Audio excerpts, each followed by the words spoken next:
近段时间，在巴赫穆特战区，随着俄军包围圈的收紧，俄罗斯不断传出消息称，乌军正准备撤出巴赫穆特，俄罗斯即将拿下这一阶段的胜利，并且发布了追击乌军撤退车队的视频。但是呢，事实真的如此吗？咱们接着往下看。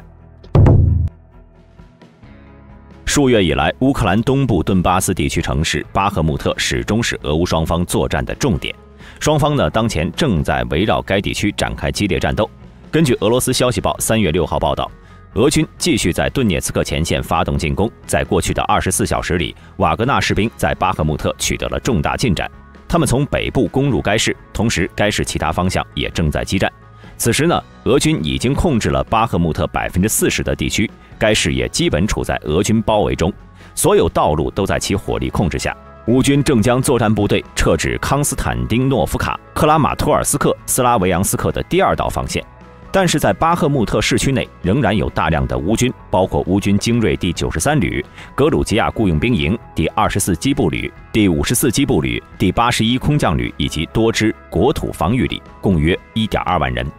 目前呢，乌军正在利用巴赫穆特的3个支点村对瓦格纳雇佣军以及俄罗斯伞兵部队进行阻击。乌总统泽连斯基表示，目前巴赫穆特是最艰苦的战斗之一，痛苦又艰难。面对附近俄罗斯军队的炮火、迫击炮和火箭弹，乌克兰士兵主要在巴赫穆特城内及周边地区的战壕中作战。乌军发言人也证实，俄军已经占领了该市某些地区的阵地，但当地的防御部队仍然控制着其他地方。该地区的战事之惨烈也罕见地得到了英国国防部的确认。英国防部在3月4号在推特发布战情报告，总结了巴赫穆特战事现状。根据报告，在过去36小时内，巴赫穆特的2座重要桥梁被摧毁，其中包括了连接该市到邻近的恰西夫亚尔市最后一条主要的补给线的一座桥梁。现在，乌克兰控制下的出城补给路线越来越有限了。正是因为前线战况不顺，让不少军事专家认为，当前撤离巴赫穆特才是最好的选择。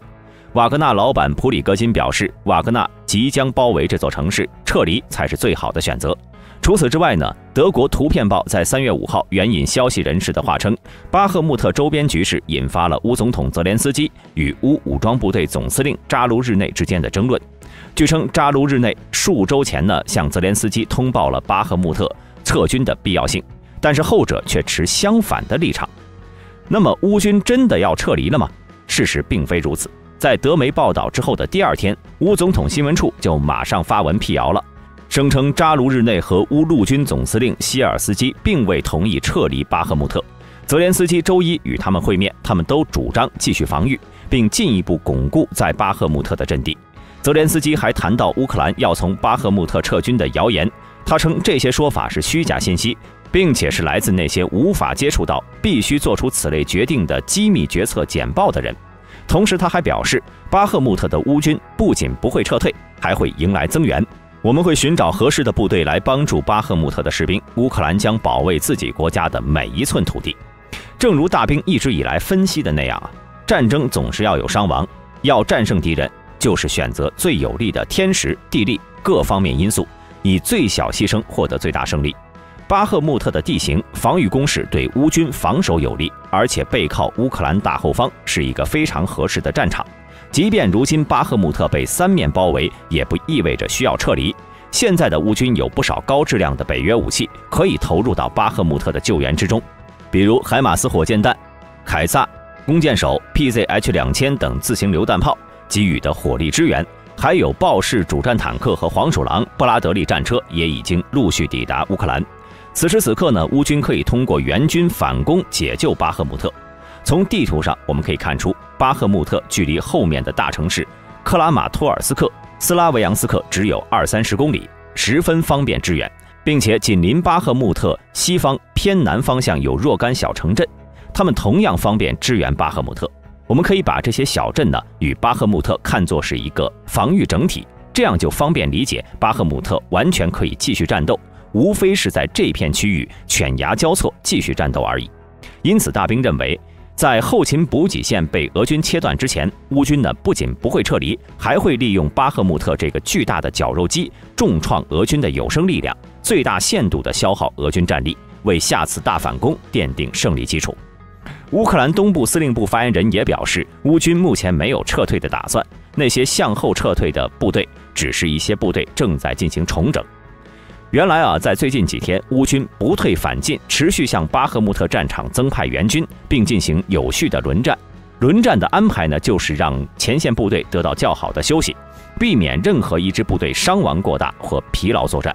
并且呢，为了切实了解前线战况，乌克兰陆军司令亚历山大·希尔斯基上将在3月3号视察了巴赫穆特。在访问保卫巴赫穆特的部队时，他们正在经历迄今为止战斗中最激烈的战斗。希尔斯基被告知下属部队的情况以及乌克兰前线部队的防御能力。如果乌克兰真的要放弃巴赫穆特，那么这位重要人物自然不必冒险来到这里。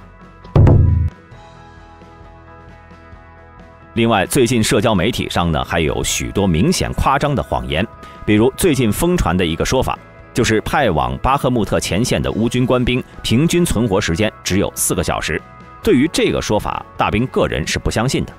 首先，巴赫穆特战事虽然惨烈，但不宜高估，因为此地没有战略价值。如果乌军在这里的伤亡比俄军惨重，或者只是打成1:1的交换比，那么乌军司令早就下令撤退了。这里并没有非守不可的必要，所以呢，乌军坚守此地，虽然蒙受伤亡，但肯定还在承受范围之内。其次，生存4小时的说法本身就比较含糊。如果我们理解成是派往巴赫穆特一名士兵4个小时后他就死了，那么乌军每天至少要往巴赫穆特派遣6支部队，这显然是不可能的。从去年6月至今，巴赫穆特的战斗已经打了9个月了。如果乌军是这么一个损失速度，那么乌克兰应该已经没有人了。巴赫穆特战场确实成为一个巨大绞肉机。根据乌克兰国家安全和国防委员会秘书奥列克谢·丹尼洛夫的消息，在巴赫穆特，俄乌双方损失比是1:7，情况对乌克兰还是很有利的。而对于这场战役本身的意义呢，泽连斯基也表示，这座城市本身并无战略价值，但是俄军在那里的巨大损失可能会决定整个俄乌战争的进程。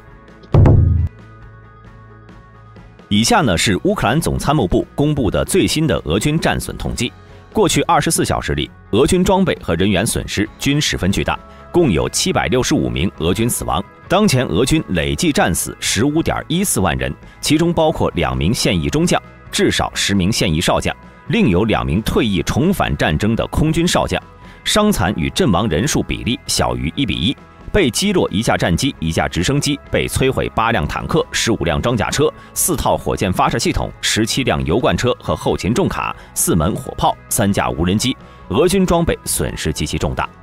从最新的战损统计上呢，可以清楚地看到乌军坚守巴赫穆特的巨大价值，那就是依托有利地形和坚固工事，大量地消灭敌人有生力量。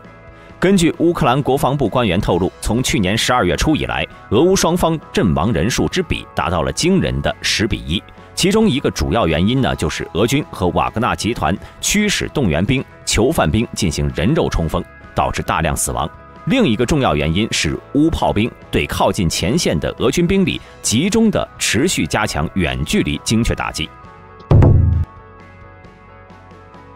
对于俄罗斯而言，控制巴赫穆特将是俄军的一场关键胜利，有利于俄军后续实现整个顿涅茨克地区的战略目标。同时呢，控制该地对于俄军来说具有重要的象征意义，不仅能极大提升士气，还可能切断乌军的补给线，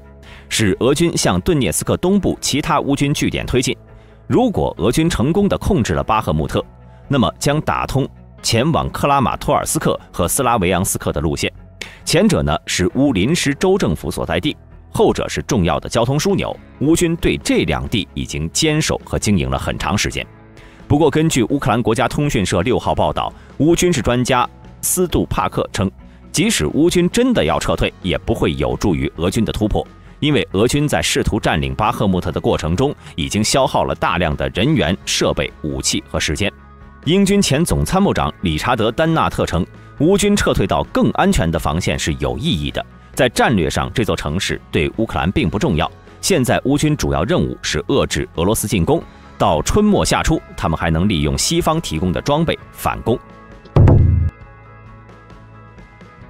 或许许多人对于乌军坚守巴赫穆特持否定态度，认为乌军应该保存有生力量放在第一位，大不了等北约支援到位后再反攻回来就是了。但是要知道的是，如果乌军撤离巴赫穆特，俄军不会停止进攻，依然会有另外一个巴赫穆特。现在巴赫穆特呢依然保持存在，就像当初的马里乌波尔一样。当然，当初乌军在马里乌波尔的困境不会重新发生在巴赫穆特的乌军身上。现在北约主战坦克正在加急地交付乌克兰，并且最近各国对乌克兰的援助也都翻了一番。先是斯洛伐克国防部长亚罗斯拉夫·纳吉在3月2号表示，斯洛伐克呢将把自家11架的米格29中的10架捐赠给乌克兰武装部队，自己只保留1架。他表示，我们再也不会使用米格了，他们对于我们来说没有真正的价值。如果我们把它交给乌克兰，它将有助于挽救某些乌克兰人的生命。